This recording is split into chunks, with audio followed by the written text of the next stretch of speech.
Chum TV. Furaha kiganjani.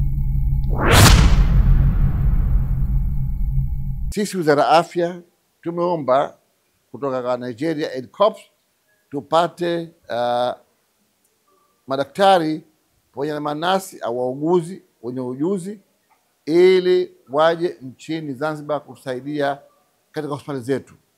Kama mnavyojua kwamba tumejikita katika masuala ya ujenzi wa hospitali mbalimbali nchini Zanzibar, lakini suala muhimu sana ni human resource au wafanyakazi wenye ujuzi, skilled health workers. Wataalamu hawa takriban wataalamu 28 kwa awamu ya kwanza wamekuja, ambao kuna wauguzi pamoja na madaktari, lakini pia kuna specialist wakiwemo specialist wa upasuaji wa ubongo na mishipa ya fahamu, lakini wa upasuaji wa kawaida, lakini pia kuna wauguzi ambao wamebobea katika mambo ya ICU, katika mambo ya emergency pamoja na critical care, yani huduma za wagonjwa mahututi kule ICU.